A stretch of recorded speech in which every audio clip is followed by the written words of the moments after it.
السلام عليكم ورحمة الله وبركاته. بسم الله العظيم القدرة والشان، شديد البطش والبرهان، حافظ الدين والقرآن. بسم الله ما شاء الله كان وما لم يشأ لم يكن، ولا حول ولا قوة إلا بالله العلي العظيم. الحمد لله رب العالمين، والعاقبة للمتقين، والصلاة والسلام على أشرف المرسلين وعلى آله وصحبه أجمعين، أما بعد. فقد قال الله تعالى في القرآن العظيم والفرقان المجيد: أعوذ بالله من الشيطان الرجيم، بسم الله الرحمن الرحيم. ولله على الناس حج البيت من استطاع إليه سبيلا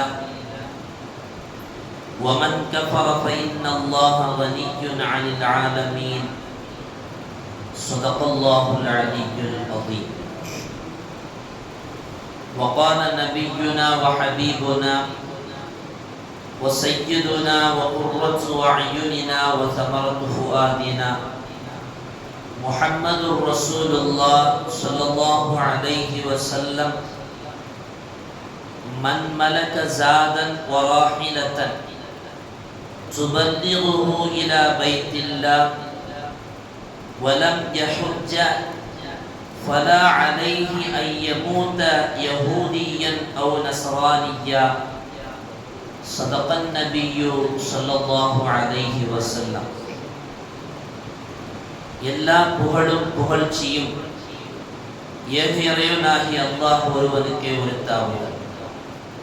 அவனின் சாந்தியும் சமாதானமும் ஈருலக வேந்தர் முஹம்மது ரசூலுல்லாஹ் ஸல்லல்லாஹு அலைஹி வஸல்லம் அவர்களின் மீதும் அவர்களின் அடிச்சுவடை அப்படியே அடிபெறலாமல் பின்பற்றிய உத்தம சத்திய சஹாபாக்கள், தாபிஈன்கள், தபஉ தாபிஈன்கள், நாதாக்கள், சுஹதாக்கள், அவுலியாக்கள், நம் பெற்றோர்கள், உஸ்தாதுமார்கள், மனைவி மக்கள், இங்கே அமர்ந்திருப்பவர்கள், இன்னும் வர இருப்பவர்கள், நம் ஊர்வாசிகள், அயல்வாசிகள், உலக முஸ்லிம்கள் அனைவர்களின் மீதும் என்றென்றும் குறைவின்றி நிறைவாக நின்று நிலவட்டுமாக. புனிதமான இந்த நாளில், அவனுக்கு பிடித்தமான இந்த இடத்தில் வல்லோன் அல்லாஹ் நம்மை ஒன்று கூட்டியதைப் போல நாளை ஜன்னத்துல் ஃபிர்தௌஸ் என்னும் உயர்தரமான சுவனத்தில் ஹபீப் முஹம்மது ரசூலுல்லாஹ் ஸல்லல்லாஹு அலைஹி வஸல்லம் அவர்களோடு நம்மையும் நம்மை சார்ந்த அத்துணை பேர்களையும் ஒன்று கூட்டி அது புரிவானாக. நோய்கள் அனைத்தையும் ஷிஃபாவாக்கி தந்தல் புரிவானாக. அருமையான அல்லாஹ்வின் நல்லடியார்களே, புனிதமான துல்கஅதா மாதத்தின் வெள்ளிக்கிழமையில் வீட்டிருக்கிறோம். இன்ஷா அல்லாஹ் இன்னும் ஒரு சில நாட்கள், ஓரிரு வாரங்களில் புனித துல்ஹஜ் மாதத்தை அடைந்து பிறை 10 துல்ஹஜ் பெருநாளை கொண்டாட எதிர்பார்த்தவர்களாக வீட்டிருக்கிறோம். அல்லாஹ் அந்த நன்னாளை அடைந்து அதில் நல்ல அமல்கள் செய்வதற்கும் அதில் சிறந்த அமலாக பார்க்கப்படுகிற குர்பானி என்னும் அறுபலி அமலை செய்வதற்கும் அல்லாஹ் நம் அனைவர்களுக்கும் தௌஃபீக் செய்தல் புரிவானாக. அருமையானவர்களே, நாமெல்லாம் மக்தப் மதரசாவில் படித்தவர்கள். மக்தப மதரசாவில் நமக்கு சொல்லித்தரப்பட்ட பாடத்தில் மிக முக்கியமான ஒன்று, நம்முடைய பெற்றோர்கள் கொண்டு போய் நம்மை சேர்த்த உடனேயே நமக்கு சொல்லித்தருகிற பாடம் புனியல் இஸ்லாம் அலா 50. இஸ்லாம் 5 விஷயங்களின் மீது கட்டி எழுப்பப்பட்டிருக்கிறது. ஒன்று ஷஹாதத்து கலிமா, அஷ்ஹது அன் லா இலாஹ இல்லல்லாஹ் வ அஷ்ஹது அன்ன முஹம்மதர் ரசூலுல்லாஹ். அல்லாஹுவை வணங்க வேண்டும், முஹம்மது நபி அல்லாஹுடைய ரசூல் என்று சாட்சி சொல்வது. இரண்டாவது துகீமஸ் ஸலா, தொழுகையை நிலைநாட்டுவது. மூன்றாவது வதுத்திய ஸக்கா, ஸக்காத்தை வழங்குவது. வதஸூம ரமலான, நான்காவது ரமலான் மாதத்து நோன்பு நோற்பது. ஐந்தாவது தஹஜ்ஜுல் பைத்த, சக்தி பெற்றவர் அல்லாஹுடைய திரு இல்லமான கஅபாவை ஹஜ் செய்வது. இது மக்தப மதரசாவின் அல்ல, தீனுள்ள பெற்றவர்களும் தங்களுடைய பிள்ளைகள் வளர்ந்து வருகிற விவரம் தெரிந்த பிள்ளைகளுக்கும் சொல்லிக் கொடுக்கிற ஒரு பாடம். இந்த பாடம் எல்லோருடைய உள்ளத்திலும் பதிந்த உண்மை. தொழுகையை நிலைநாட்ட வேண்டும், நோன்பு நோக்க வேண்டும், ஸகாத்து கொடுக்க வேண்டும், ஹஜ் செய்ய வேண்டும். இந்த ஐந்தும் நம் மீது கடமையாக்கப்பட்ட ஒன்று. இந்த ஐந்தும் நம் மீது கடமையாக இருந்தாலும் இதில் 2 விஷயங்கள் வருடத்திற்கு ஒரு முறை செய்கிற அமல். 3 விஷயங்கள். ஒன்று, ரமலான் மாதத்தில் நோன்பு நோற்பது. வருடத்திற்கு ஒரு முறை தான் அதை செய்ய முடியும், மற்ற மாதங்களில் செய்ய முடியாது. அதை போல ஸக்காத்து கொடுப்பது வருடத்திற்கு ஒரு முறை தான் செய்ய முடியும், வருடத்திற்கு ஒரு முறை செய்ய வேண்டிய அமலும் கூட. மூன்றாவதாக ஒன்று, ஹஜ் செய்வது வருடத்திற்கு ஒரு முறை மட்டுமே செய்ய முடிந்த அமல். இந்த 3 அமலும் வருடத்திற்கு ஒரு முறை தான் செய்ய வேண்டும் என்று இருந்தாலும் ஹஜ்ஜை பொறுத்தவரையிலையும் வாழ்நாளில் ஒரு தடவையாவது செய்திருக்க வேண்டும். ஹஜ்ஜி கடமையானவர்கள் உடலாலும் பொருளாலும் என்னவெல்லாம் மார்க்கம் அந்த ஹஜ்ஜி கடமையாகுவதற்கு சொல்லிருக்கிறதோ அந்த கடமைகள் செய்வ அந்த நிபந்தனைகளுக்கு ஒத்த ஆட்கள் கண்டிப்பாக வாழ்நாளில் ஒரு தடவையாவது உம்ராவும் ஹஜ்ஜும் செய்வது கடமை. அல்லாஹ் அந்த வாக்கியத்தை நமக்கு தருவானாக. குர்ஆனில் அல்லாஹ் சொல்லுவான், வலில்லாஹி அலன்னாஸி ஹஜ்ஜுல் பைத்தி மன் இஸ்ததாஅ இலைஹி சபீலா.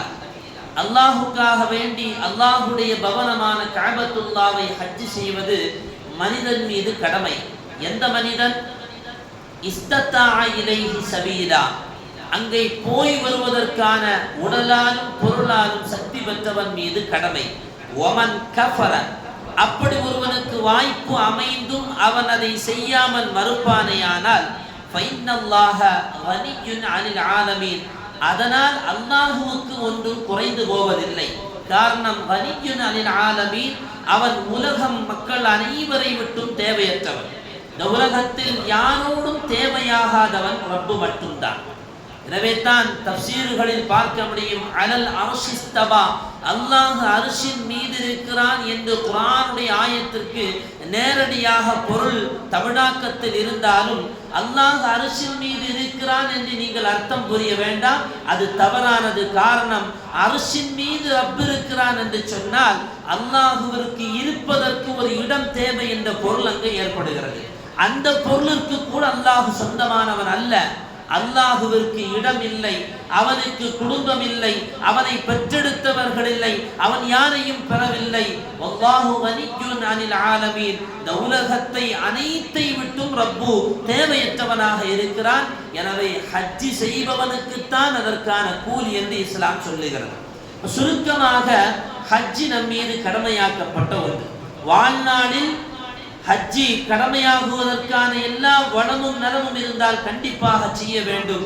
வாழ்நாள் முழுக்க ஒவ்வொரு வருடமும் செய்வதற்கான வாய்ப்பு இருந்தால் அடுத்தடுத்த கட்டங்களில் ஹஜ்ஜை திரும்ப திரும்ப செய்வது சுன்னத்தான அமலாகவும் மார்க்கம் சொல்லித் தருகிறது. அருமையான சகோதரர்களே, பெருமானார் ஸல்லல்லாஹு அலைஹி வஸல்லம் அவர்களின் ஒரு ஹதீஸை பார்க்க முடியும்.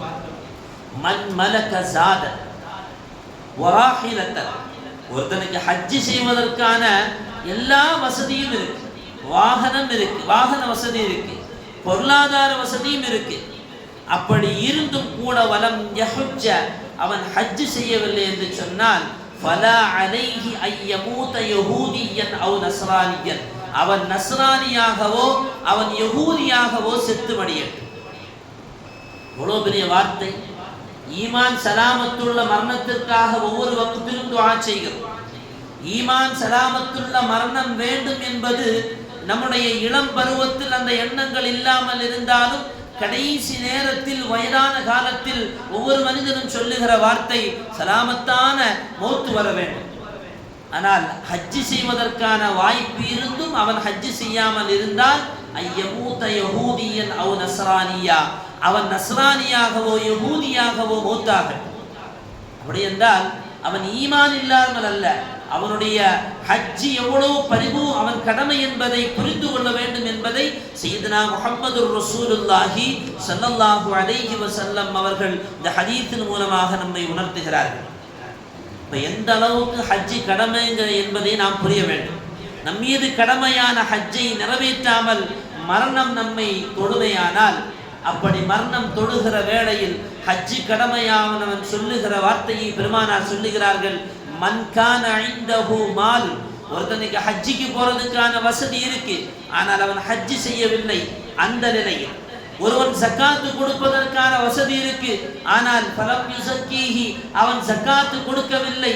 அந்த நேரத்தில் அவனை மரணம் தருமையானால் அவன் அல்லாஹ்ட்ட கேட்பானா, யா அல்லாஹ் என்னுடைய வாழ்க்கையை திரும்பத்தான், எனக்கு திரும்ப வாழ்வதற்கான தௌஃபீகை தா. நான் என் மீது கடமையான ஹஜ்ஜை நிறைவேற்றுகிறேன், என் மீது கடமையான ஜக்காத்தை நிறைவேற்றுகிறேன். வாய்ப்பு கிடைக்குமா? வாய்ப்பே கிடைக்காது. தொண்டை குடியில ரூஹ் வந்து நின்றுச்சு அப்படின்னா அந்த கர்கரா வரைக்கும் தான் நமக்கான நேரம். ஃபிரௌன் அல்லாஹ் கடல்ல மூழ்கடிக்க செய்யறான். கடைசி நேரத்தில் நான் மூசாவுடைய ரப்பை ஏற்றுக்கொள்கிறேன் என்ற போது ஜிப்ராயில் அலைஹிஸ்ஸலாம் அவர்கள் ஒரு பிடி மண் எடுத்து அவன் வாயில் அடைத்து அப்படியே மூழ்கடிக்க செய்கிறார்கள். எங்கே அவன் ரப்பை ஏற்றுக்கொள்கிறேன் என்று சொல்லிவிடுவான். நினைத்து பாருங்கள், வாய்ப்பு என்பது அல்லாஹ் அந்த கர்கரா வரியினையும் தான் வைத்திருக்கிறான். அதற்கு பின்னால் ஹஜ்ஜி செய்கிறேன், உம்ரா செய்கிறேன் என்று சொன்னால் வாய்ப்பு அமைவதில்லை. எனவே கிடைத்த ஆயுளில் கிடைத்த செல்வம் பொருளாதாரம் இருக்கிற பொழுது அந்த ஹஜ்ஜி செய்ய வேண்டும். இந்த ஹதீஸை விளக்கி கொண்டிருக்கும் போது இப்னு அப்பாஸ் ரலியல்லாஹு அன்ஹுவை பார்த்து பக்கத்தில் இருந்தவர்கள் கேட்டார்களாம், இந்த செய்தி அல்லாஹ் காஃபிர்கள் விஷயத்தில் அல்லவா சொல்லுகிறான். ஒருத்தனுக்கு ஈமான் கடைசி நேரத்தில் எனக்கு திரும்ப வாழ்க்கையேத்தா, நான் இந்த திரும்பி வாழுகிறேன் என்று சொல்லுகிற விஷயத்தை அல்லாஹ் காஃபிருடைய விஷயத்தில் அல்லவா சொல்லுகிறான் என்று கேட்டபோது இப்னு அப்பாஸ் ரலியல்லாஹு அன்ஹு அவர்கள் ஒரு ஆயத்தை ஓதிவிட்டு சொன்னார்களாம், எல்லோர்களுக்கும் இது சமமான செய்தி. மூமினாக இருந்தாலும் முஸ்லிமாக இருந்தாலும் கடைசி நேரத்தில் வாய்ப்பு கேட்பது என்பது எல்லோருக்கும் சமமான செய்தி. எனவே ஹஜ்ஜி செய்வதற்கான வாய்ப்பு இருக்கிற பொழுது அந்த ஹஜ்ஜை நிறைவேற்ற வேண்டும், இல்லையானால் அதற்கான தண்டனையை நாளை மறுமையில் காத்திருக்க வேண்டும். அருமையான சகோதரர்களே, சையதுனா அபூ மூஸல் அஷ்அரி ரலியல்லாஹு அன்ஹு அவங்கள்ட்ட வந்து ஒருத்தர் கேட்கிறார், ஹஜ்ஜை பற்றி, ஹாஜ்ஜினுடைய சிறப்பை பற்றி எனக்கு சொல்லித்தாங்களேன். அப்போ அபூ மூஸல் அஷ்அரி ரலியல்லாஹு அன்ஹு அவர்கள் சொன்னார்களாம், அன்னல் ஹாஜ்ஜ யஷ்ஃபஉ ஃபீ 400. ஒரு ஹாஜி 400 பேரை அவருடைய சமூகத்திலிருந்து 400 பேர்களுக்கு சிபாரிசு செய்வார். எவ்வளவு பெரிய அந்தஸ்து அல்லாஹ் கொடுக்கிறான். 400 ஹாஃபிஸ் குர்ஆன் மனப்பாடம் செய்தவர் கூட 10 பேருக்கு தான் சிபாரிசு செய்ய முடியும். ஆனால் ஹஜ்ஜி செய்தவருக்கான பாக்கியம் 400 பேருக்கு அவர் சிபாரிசு செய்கிற பாக்கியத்தை கொடுக்கிறார். அவர் ஹஜ்ஜிக்கு போய் வரும் வரையிலையும், அல்லது அவர் ஹஜ்ஜிக்கு போய் வந்து நல்ல ஒரு ஹாஜ்ஜாக வாழுகிற காலம் வரையிலையும் அல்லாஹ் அவருக்கும் அவருடைய குடும்பத்திற்கும் அவரை சுற்றி வாழுகிற மக்களுக்கும் அல்லாஹ் பரக்கத்து செய்கிறார். சுற்றி வாழுகிற மனிதன் மட்டுமல்ல, அவனை சுற்றி வாழுகிற வன விலங்குகளுக்கும் மிருகங்களுக்கும் உயிரினங்களுக்கும் அல்லாஹ் பரக்கத்தை செய்கிறான். அதை சொல்லிவிட்டு சொல்லுகிறார்கள், வயஹ்ருஜு மின் துனூபிஹி, அவன் ஹஜ்ஜிக்கு போய்விட்டு திரும்புகிற பொழுது அவன் அன்று பிறந்த பாலகனை போல திரும்ப வருகிறான். இது ஹாஜிக்கு அல்லாஹ் கொடுக்கக்கூடிய பரக்கத். அந்த வந்த நபர் திரும்ப கேட்டாரு, யா அபூ மூஸா, எனக்கு ஹஜ்ஜி செய்யறதுக்கான வாய்ப்பு எல்லாமே ஏற்பட்டது, ஆனால் நான் ஹஜ்ஜி செய்யலை, தாமதப்படுத்தினேன். இப்போ எனக்கு என் உடல்லாம் பலகீனமாயிடுச்சு, நான் வயதானவன் ஆகிட்டேன். எனக்கு பகரம் இந்த ஹஜ்ஜிக்கு பதிலாக வேற ஏதாவது அமலை செய்தால் அது ஹஜ்ஜிக்கு ஈடாகுமா என்று கேட்டார். வேற ஏதாவது அமல் செய்தா ஈடாகி போயிடும், ஆனா ஹஜ்ஜை பொறுத்தவரையிலும் வாய்ப்பு இல்லை. அபூ மூஸல் அஷ்அரி ரலியல்லாஹு அன்ஹு சொன்னார்கள், உனக்கான ஹஜ்ஜை நீதான் செய்ய வேண்டும். அதற்கு பரிகாரமாக இந்த உலகத்தில் எதுவுமே இல்லை. ஹஜ் செய்வதற்கான வாய்ப்பு அமைந்ததற்கு பிறகும் கூட ஹஜ் செய்யாமல் நீ விட்டுவிட்டாய் என்று சொன்னால், அதற்கு பிறகு ஹஜ் செய்வதற்கான வாய்ப்பு அமையாமல் போனால் அதற்கு பரிகாரமாக இந்த உலகத்தில் எதையும் அல்லாஹ் வைக்கவில்லை என்று சொல்லி சையதுனா அபூ மூஸல் அஷ்அரி ரலியல்லாஹு அன்ஹு அவர்கள் அந்த நபருக்கு பதில் சொல்கிறார்கள். பரிகாரம் செய்ய முடியாத ஒரு அமல் ஹஜ். எனவே தான் சையதுனா உமர் ரலியல்லாஹு அன்ஹு அவர்கள் ஆட்சி காலத்துல அவங்களுக்கு மனசுல உதித்த ஒரு செய்தியை கிதாபுகளில் பதிவு செய்கிறார்கள். உமர் ரலியல்லாஹு அன்ஹுடைய ஆட்சி எவ்வளவு நீதமானது, அதே நேரத்தில் எவ்வளவு கடினமானது. உமர் ரலியல்லாஹு அன்ஹு சொல்லுகிறார்கள், நான் நினைத்தது உண்டு, ஹஜ்ஜிக்கு போகாம இருந்தவனுக்கெல்லாம் என்னுடைய சபையில் இருந்து ஒரு நபரை சில பட்டினங்களில் வாழுகிற மக்களை சந்திப்பதற்காக அனுப்பி அங்க எவையெல்லாம் ஹஜ்ஜி செய்யலையோ, ஹஜ்ஜி செய்வதற்கான கடமை அவனுக்கு விதிக்கப்பட்டதற்கு பிறகும் அதற்கான வாய்ப்பு அமைந்ததற்கு பிறகும் எவெல்லாம் ஹஜ்ஜி செய்யலையோ அவனை எல்லாம் போய் பார்த்து அவன்கிட்ட இருந்து வரி வாங்குவதற்காக வேண்டி ஏற்பாடு செய்வதற்கு நான் நினைத்தது உண்டு. ஏன் தெரியுமா? மா பிஹி முஸ்லிம், அவன் என்ன முஸ்லிம்? ஒரு கடமை தானே. ஒரு முஸ்லிமின் மீது 5 கடமையில் ஒன்று தானே ஹஜ்ஜி. அப்படி இருக்கும் போது அவனுக்கு கடமையானதற்கு பிறகும் ஹஜ்ஜி செய்யாமல் இருந்தால் அவனை எப்படிங்க முஸ்லிமன் ஒத்துக்கொள்றது? அப்ப முஸ்லிம் அல்லாதவன் ஒரு முஸ்லிமுடைய நாட்டில் வாடுகிற பொழுது அன்றைய காலகட்டத்தின் விதிப்படி அவன் ஜிஸியா வரி கட்ட வேண்டும். அப்படியானால் அவனிடத்திலிருந்து வரி வசூலி செய்ய வேண்டும் என்பதற்காக வேண்டி சில நேரங்களில் நான் சிந்தித்தது உண்டு என்பதாக சையதுனா உமர் ரலியல்லாஹு அன்ஹு அவர்கள் ஹஜ்ஜினுடைய கடமையை பற்றி நமக்கு விளக்குகிறார்கள். இஸ்லாத்துக்கு வந்தார்னா, உதாரணமாக ஹஜ்ஜினுடைய மாசம் இஸ்லாத்துக்கு வர்றார், ஒரு 11 மணிக்கு வர்றார், காலையில 11 மணிக்கு. இவருக்கு என்னது முதல்ல கடமையா? எது முதல்ல கடமையா? தொழுகையா? ஜக்காத்தா? முதல்ல இவருக்கு கடமை, அவருக்கு பொருளாதாரம் இருந்தால், ஹஜ் செய்வதற்கான வசதியோடு இருந்து ஒருவர் இஸ்லாத்திற்கு புதிதாக காலையில் 11 மணிக்கு வருகிறார் என்று சொன்னால் அவருக்கு முதல் கடமை ஹஜ்ஜி கடமை. லுஹர் தொழுகை பாங்கு சொன்னாதான் அடுத்த லுஹர்ல இருந்து தான் அவன் மீது பரலான தொழுகை கடமையாகும். சுபுகை கதாவை செய்ய வேண்டிய தேவையில்லை. 11 மணிக்கு தான் இஸ்லாத்துக்கு வந்திருக்கிறார். இதை சொல்ல காரணம், எந்த அளவிற்கு இஸ்லாம் ஹஜ்ஜை நம் மீது கடமையாக்கி இருக்கிறது என்பதை புரிவதற்காக சொல்லுகிறேன். சில பேர்கள் இன்னைக்கு ஹஜ்ஜிக்கு போறதுனால வசதி இல்லாம போயிருது, அல்லது பொருளாதாரம் நஷ்டமாகி போயிருது, பொருளாதாரம் குறைந்து போகுது என்றெல்லாம் சிந்திக்கிறார்கள். அருமையானவர்களே, ஹஜ்ஜிக்கு போவதனால் அல்லாஹ் பொருளாதாரத்தை வளப்படுத்தி தருவான். ஒருபோதும் நம்முடைய பொருளாதாரத்தில் இருந்து குறைந்து போவதில்லை. நாவல் என்பா பாட்டை திரும்ப திரும்ப கேட்கிறோம். எடுக்க எடுக்க குறையாது திருமூலம். ரப்பனுடைய மூலம், அவனுடைய அந்த கருமூலம் ஒருபோதும் குறைவதில்லை. நமக்கு பொருளாதாரத்தை தருபவன் ரப்பு தான், பொருளாதாரத்தை எடுப்பவனும் ரப்பு தான். நம்முடைய சம்பாத்தியத்தினாலோ நம்முடைய சாதுரியத்தினாலேயோ நம்முடைய திறமையினாலோ அல்ல பொருளாதாரம். அப்படி இருக்கும்போது பொருளாதாரம் இருக்கிற பொழுதே ஹஜ்ஜை செய்ய வேண்டும். அப்படி ஹஜ் செய்வதனால் பொருளாதாரம் குறைந்து போமா? இல்லை, அல்லாஹ் பொருளாதாரத்தை வளப்படுத்தி தருகிறான்.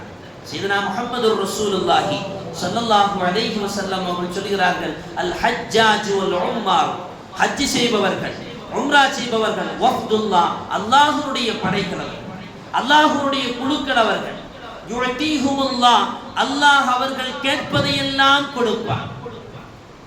அவர்கள் எதையெல்லாம் கேட்கிறார்களோ அதையெல்லாம் அல்லாஹ் கொடுப்பான். வயஸ்தஜீபு தஅவ மா தஅவு, அவர்கள் கேட்கிற துஆக்களை எல்லாம் அல்லாஹ் கபூலாக்குவான். அவர்கள் செலவு செய்ததற்கு பகரமாக அல்லாஹ் அவர்களுக்கு வாரி வழங்குகிறான். சொல்லிவிட்டு நாயகம் சொல்லுகிறார்கள், அத்திர்ஹமு அல்ஃப திர்ஹமின், ஒரு திர்ஹத்திற்கு 1000 திர்ஹம் அல்லாஹ் வழங்குவான். 3 லட்சம் ரூபாய் செலவு பண்ணி போறோம், ஈமானோட போகிறோம், நன்மையை எதிர்பார்த்து போகிறோம், போய்விட்டு திரும்ப வந்தும் ஹாஜியாக வாடுகிறோம், உண்மையான ஹாஜியாக வாடுகிறோம்.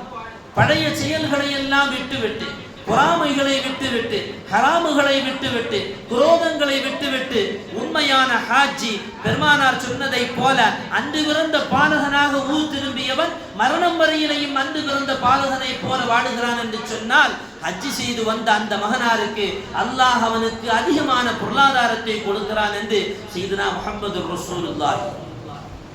நீ ஒரு ஹஜ்ஜி செய்யலன்னு வைப்போம், பொருளாதாரம் குறைந்து போய்விடும் என்று பயத்தில் வாழுகிறான் என்று சொன்னால், நாயகம் சொல்லுகிறார்கள் அவனுடைய பொருளாதாரத்தை அல்லாஹ் சுருக்கி விடுவான். மாமின் அப்தின் யதஉல் ஹஜ்ஜ லிஹாஜத்தின் மின் ஹவாயிஜித் துன்யா. உலகத்தினுடைய தேவைக்காக வேண்டி ஒருவன் ஹஜ் செய்யாமல் ஹஜ்ஜை தவிர்த்து வருவானேயானால் அவனுடைய உலக தேவையை தடை செய்யும் ஒரு நிகழ்வை அல்லாஹ் அவனுக்கு ஏற்படுத்தி கொண்டே இருப்பான்.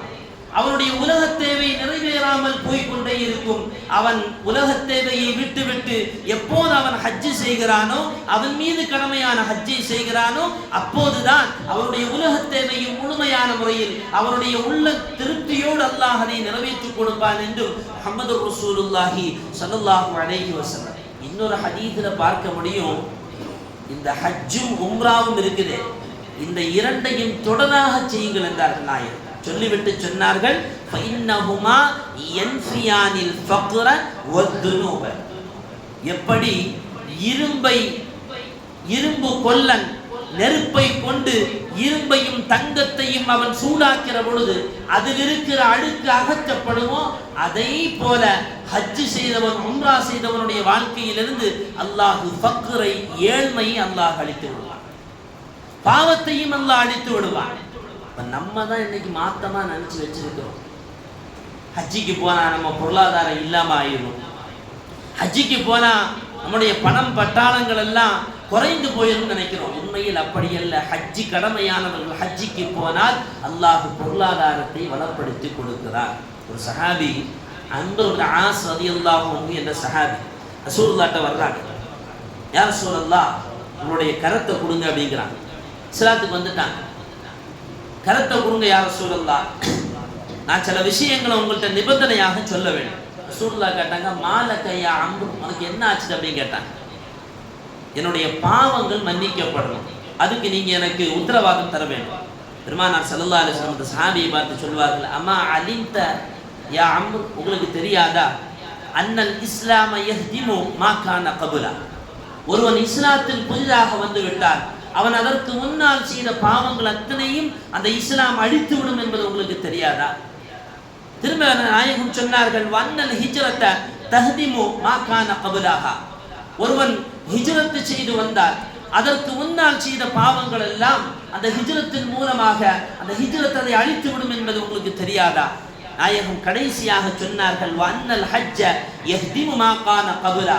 ஒருவன் ஹஜ் செய்தால் அவன் ஹஜ்ஜிக்கு முன்னால் செய்த பாவங்கள் எல்லாம் அதன் மூலமாக மன்னிக்கப்படும் என்பது உங்களுக்கு தெரியாதா என்று சையதுனா அம்ர் இப்னு ஆஸ் ரலியல்லாஹு அன்ஹு போய் பார்த்து பெருமானார் ஸல்லல்லாஹு அலைஹி வஸல்லம் அவர்கள் சொல்கிறார்கள். அப்போ ஒருவனுடைய ஃபக்ர் ஏழ்மை அகற்றப்படும், ஹஜ்ஜினால் ஒருவனுடைய பாவங்கள் மன்னிக்கப்படும். இப்போ இனிமே அந்த கவலை வேண்டாம். ஹஜ்ஜிக்கு போனா என் பொருளாதாரம் குறைந்து விடும் என்கிற அந்த கவலை ஒருபோதும் நமக்கு வேண்டாம். நீ ஹஜ்ஜிக்கு போனா அல்லாஹ் அடுத்து கொடுக்கிற ஆஃபர் என்ன தெரியுமா? ஆரோக்கியத்தை அல்லாஹ் கொடுக்கிறான். சையதுனா தாவூத் அலைஹிஸ்ஸலாம் அவர்கள் அல்லாஹ்விடத்தில் பேசும்போது கேட்டார்களாம், இலாஹி மாலி இபாதிக, உன்னுடைய அடியான் உன்னுடைய இல்லமான கஅபாவை சந்திப்பதற்காக வருகிறான். அப்படி வரும்போது நீ அவனுக்கு கொடுக்கிற பரிசு என்ன? அல்லாஹ் சொன்னானா, ஒரு விருந்தாளி நம்ம வீட்டுக்கு வந்தா அவனை கவனிக்க வேண்டியது அந்த வீட்டு உடமஸ்தனுடைய கடமை அல்லவா? இப்ப என் வீட்டுக்கு ஒருத்தன் வரும்போது அவனை சந்தித்து அவனுக்கான தேவையை நான் நிறைவேற்றாமல் இருப்பேனா? நான் என்ன அவ்வளவு பெரிய கஞ்சனா என்று கேட்ட ரப்பு சொன்னானா, அப்படி என்னை அவன் சந்திக்க வரும்போது, ஹஜ் செய்வதற்காக வேண்டிய இல்லத்திற்கு வரும்போது அவனுக்கு நான் கொடுக்கிற மிகப்பெரிய கிஃப்ட் என்ன தெரியுமா? அவனுக்கு நான் ஆரோக்கியத்தை கொடுக்கிறேன். இன்னைக்கு பெரிய பெரிய செல்வம் வைத்திருப்பவர்களை பார்த்து கேட்டால் அவர்கள் சொல்லுகிற செய்தி, அல்லாஹ் பெரிய பொருள் வளத்தை கொடுத்திருக்கிறான், ஆனா அதை அனுபவிக்கக்கூடிய ஆரோக்கியத்தை அல்லாஹ் தரல. அதை செல்வந்தர்கள் சொல்வது உண்டு. ஆரோக்கியம் நமக்கு முக்கியம். ஏழ்மையில் இருப்பவன் ஆரோக்கியமாக இருக்கும்போது நினைப்பது ஒரு பெரிய பொருளாதாரம் கிடைத்து விடாதா?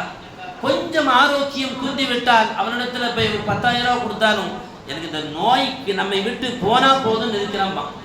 எல்லோருமே ஆரோக்கியத்தை விரும்புகிறோம். ஹஜ்ஜிக்கு போய் வருபவர்களுக்கு அல்லாஹ் கொடுக்கிற பெரிய ஒரு பாக்கியம் ஆரோக்கியத்தை கொடுக்கிறார். எத்தனையோ ஹாஜிகள் ஹஜ்ஜிக்கு போயிட்டு சொல்லுவாங்க, அசர்த்து அங்கே இருக்கும்போது இங்கேருந்து கிளம்பும் போது இடுப்பு வலி இருந்துச்சு, முட்டு வலி இருந்துச்சு, கழுத்து வலி இருந்துச்சு. அங்கே போய் காபத்துல்லால இறங்கின உடனேயே சின்ன புள்ள வரம் வர்ற மாதிரி ஆரோக்கியத்தோடு வரம் வந்தேன். ஹஜல் அஸ்வதை தொட்டு முத்தினேன். சஃபா மர்வாவுக்கு இடையில் அப்படி ஒரு ஓட்டம் தான் நான் ஓடினேன். அரஃபா மைதானத்தில் நீண்ட நேரம் இந்த ரப்பிடத்தில் கை உயர்த்தி துஆ செய்தேன். மினாவில் தங்கினேன், முஸ்தலிஃபாவில் தங்கினேன், ஜமராத்துகளில் கல்லுகளை எறிந்தேன். எல்லாம் செய்யும் போது ஆரோக்கியத்தோடு இருந்தேன். இதைத்தான் தாவூத் அலைஹிஸ்ஸலாம் அவர்களுக்கு அல்லாஹ் சொன்னான், அன்ஆஃபீஹிம், அவர்களுக்கு நான் ஆரோக்கியத்தை கொடுக்கிறேன். திரும்ப கேட்டாங்க, வேற என்ன அல்லாஹ் நீ கொடுக்கிற? நாளை மறுமையில் அவனுக்கு என்னுடைய மன்னிப்பை கொடுக்கிறேன். நாளை மறுமையில் ரப்பனுடைய மன்னிப்பை தவிர நமக்கு வேற என்ன தேவை? அல்லாஹ் இது ஒரு ஹாஜிக்கு கொடுக்கிறான் என்று அல்லாஹுவே சொல்லுகிறதை சையதுனா தாவூத் அலைஹிஸ்ஸலாம் அவர்கள் மூலமாக முஹம்மது ரசூலுல்லாஹி ஸல்லல்லாஹு அலைஹி வஸல்லம் நமக்கு சொல்லுகிறார்கள். அருமையானவர்களே, ஒருத்தர் ஹஜ்ஜிக்கு புறப்படும் போது அவர் போய் சேர்ந்து அங்க ஒவ்வொரு அமலையும் செய்யும் போது அல்லாஹ் அவருக்கு எல்லாம் கொடுக்கிறான் என்பதை பெருமானார் ஸல்லல்லாஹு அலைஹி வஸல்லம் ஹதீஸ்ல பார்க்க முடியும். சஹாபி சொல்றாங்க, நாங்க ரசூலுல்லாஹோட சுத்தி உட்கார்ந்துருந்தோம். குன்னா மஅ ரசூலில்லாஹி ஸல்லல்லாஹு அலைஹி வஸல்லம். அப்போ யமன்ல இருந்து ஒரு கூட்டம் வந்தது. வந்து சொன்னாங்க, யா ரசூலல்லாஹ், ஃபிதாக்கல் உம்மஹாத்து வல் ஆபா, எங்களுடைய பெற்றோர்கள் உங்களுக்கு அர்ப்பணமாகட்டும். நாயகமே, ஹஜ்ஜினுடைய சிறப்பை பற்றி எங்களுக்கு சொல்லித்தார்கள். நாயகம் சொல்ல ஆரம்பித்தார்கள். பெருமானார் சொன்னார்கள், ஒரு மனிதன் அவனுடைய வீட்டிலிருந்து ஹஜ்ஜி செய்வதற்காக கிளம்பும் போது அல்லது உம்ரா செய்வதற்காக கிளம்பும் போது அவன் எடுத்து வைக்கிற ஒவ்வொரு எட்டிற்கும் அல்லாஹ் பாவத்தை அவனிடத்திலிருந்து பிடுங்குவான். எப்படி தெரியுமா? ஒரு மரத்திலிருந்து இலை உதிர் காலத்தில் எப்படி இலைகள் கொழிந்து அப்படியே விடுமோ அதை போல் அவனுடைய பாதத்திலிருந்து அல்லாஹ் பாவத்தை அப்படியே இறக்கி கொண்டே இருப்பான். அவன் மதீனாவிற்கு வந்து விட்டால், என்னை சந்தித்து விட்டால், அவனோடு மலக்குமார்கள் முசாபஹா செய்கிறார்கள். அவன் மலக்குமார்கள் அவனை சந்திக்கிறார்கள். ஃபைதா வரதல் ஹலிஃபத, ஒருவன் துல் ஹலீஃபா, அதாவது மதீனாவிலிருந்து ஹஜ்ஜிக்கு போறதா இருந்தா நம்முடைய மீகாத் எல்லை பகுதி துல் ஹலீஃபான்னு சொல்லுவாங்க. அந்த துல் ஹலீஃபால இருந்து தான் இஹ்ராம் கட்டி போறோம். இந்தியாவிலிருந்து ஹஜ்ஜிக்கு போறவங்க யலம்லம், பஹ்ரைன்ல இருந்து அந்த பகுதி தான் யலம்லம், அங்கிருந்து இஹ்ராம் கட்ட வேண்டும். ஆனா இந்தியாவுக்கு போறவங்க அதிகமா ஏர்போர்ட்ல இருந்தோ வீட்டுல இருந்தோ இஹ்ராம் கட்டிட்டு போயிடும். ஏன்னா அந்த நேரத்துல நம்ம ஃபிளைட்ல இருப்போம், கடல்ல போனா கப்பல்ல இருப்போம். இப்போ யலம்லம்ல இருந்து கட்டுவோம். அதே போல மதீனாவிலிருந்து கிளம்புபவர்கள் துல் ஹுலைஃபா என்று சொல்லப்படுகிற இடத்திலிருந்து தான் அவர்களுக்கான ஹஜ்ஜினுடைய இஹ்ராம் கட்டுகிற அந்த எல்லை பகுதி துவங்குகிறது. நாயம் சொல்கிறார்கள், அந்த இடத்திற்கு போய்விட்டு அங்கே ஒருவன் சுத்தமாகி விட்டான் என்று சொன்னால் அல்லாஹ் அவனை பாவத்திலிருந்து சுத்தப்படுத்துவான். வைதா லபித தௌபைனில் ஜதீதை, அங்கிருந்து அவன் இஹ்ராமுடைய புத்த ஆடை அவன் அணிகிற பொழுது அல்லாஹ் அவனுடைய பாவங்களை எல்லாம் மன்னித்து அவனை புனித மனிதனாக, புதிய மனிதனாக அல்லாஹ் அவனை மாற்றுகிறான். நாயகம் சொன்னார்கள், அதற்கு பிறகு அவன் அங்கிருந்து துவங்குவான், லப்பைக் அல்லாஹும்ம லப்பைக் வஸஅதைக், யா அல்லாஹ், நீ அழைத்த அழைப்பிற்கு நான் பதில் கொடுத்து விட்டேன். அந்த இப்ராஹிம் நபி அழைத்த அழைப்பிற்கு நான் பதில் கொடுத்து விட்டேன் என்று அவன் சத்தத்தை உயர்த்தி கொண்டே வரும்போது அவனுக்கு நான் பதில் சொல்லுவேன், என் அடியானே, உன்னுடைய சத்தத்தை நான் கேட்கிறேன், உன்னுடைய சத்தத்துக்கு நான் பதில் தருகிறேன், உன்னை நான் கவனிக்கிறேன், நீ என்னவெல்லாம் அமல் செய்கிறாய் என்று நான் கவனிக்கிறேன் என்று அந்த ஹாஜ் லப்பைக் வஸஅதைக் என்று சொல்லும் போது அல்லாஹும் இந்த பதிலை சொல்லிக் கொண்டே இருப்பான். அப்படியே அவன் மக்காவிற்குள்ளால் வந்து தவாஃபை செய்து வஸஅய, அவன் சஃபா மர்வாவுக்கு இடையில் அவன் சையை செய்யும் போது அல்லாஹ் அவனுக்கு இந்த உலகத்தில் என்னவெல்லாம் நலவை வைத்திருக்கிறானோ அந்த நலவையெல்லாம் அவனோடு நான் சேர்த்து விடுவேன். அவன் அரஃபாவில் நிற்கிற பொழுது அவனுடைய சப்தத்தை நான் கேட்டு நான் பெருமையோடு என்னுடைய வானுலகத்தில் வாழுகிற மலக்குகளை பார்த்து சொல்லுவேன், என் அடியான் என்னை எப்படி பெருமைப்படுத்துகிறான், என்னை அவன் அழைக்குகிறான், அவனை நீங்கள் கவனிங்கள். அமா தரவுன இலா இபாதி அதோனி மின் குல்லி, அதுதான் அவன் தாழ்ந்த பகுதியிலிருந்து ரொம்ப கஷ்டப்பட்டு ஹஜ்ஜிக்கு வந்திருக்கிறான்.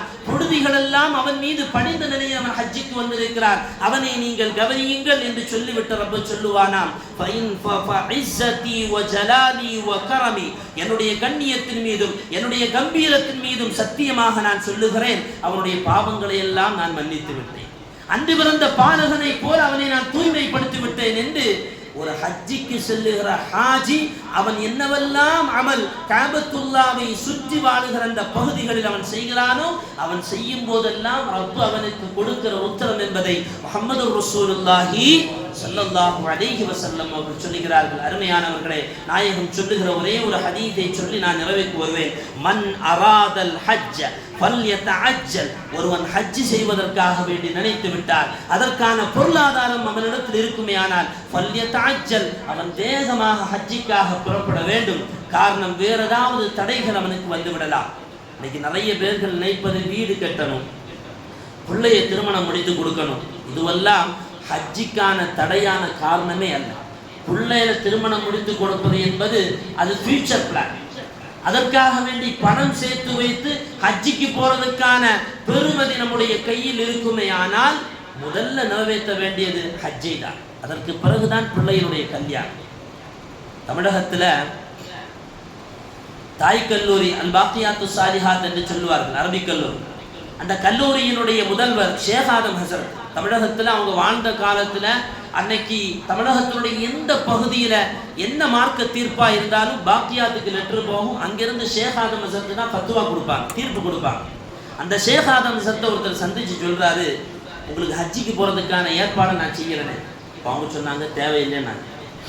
ஆச்சரியப்பட்டார், என்னங்க வாய்ப்பு வருது, நீங்க அதை விடுறீங்க, வாய்ப்பு தானே தர்றீங்க, என் மீது கடமையாகலே, ஹஜ்ஜி எனக்கு கடமையாகலே, நீங்க வாய்ப்பு தான் தர்றீங்க, அது தேவையில்லைன்னாங்க. பின்னால 96 வயசு ஆகும் போது ஷேக் ஆதம் ஹசரத்தினுடைய சொத்து, அவர்களுடைய குடும்ப சொத்து விற்கப்பட்ட போது அதிலிருந்து கிடைத்த பொருளாதாரத்தை எடுத்துக்கொண்டு ஹஜ்ஜிக்கு சென்றார். அருமையானவர்களே, மார்க்கம் லா இக்ராஹ ஃபித்தீன், ஒருபோதும் நிர்பந்தப்படுத்தவில்லை.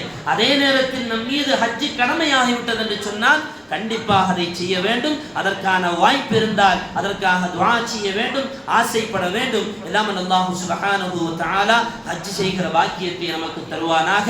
அவருடைய திரு இல்லமான காபத்துல்லாவை சென்று உம்ரா செய்தும் ஹஜ் செய்தும் அவருடைய பொருத்தத்தை பெற்று அன்று பிறந்த பாலகர்களாக இந்த துன்யாவை விட்டும் விடைபெறுகிற தௌஃபீக்கை அல்லாஹ் நம் அனைவர்களுக்கும் வழங்கியல் புரிவானாக. வாஹிரு தஅவானா அல்ஹம்துலில்லாஹி ரப்பில் ஆலமீன். அஸ்ஸலாமு அலைக்கும் வ ரஹ்மத்துல்லாஹி வ பரகாத்துஹு.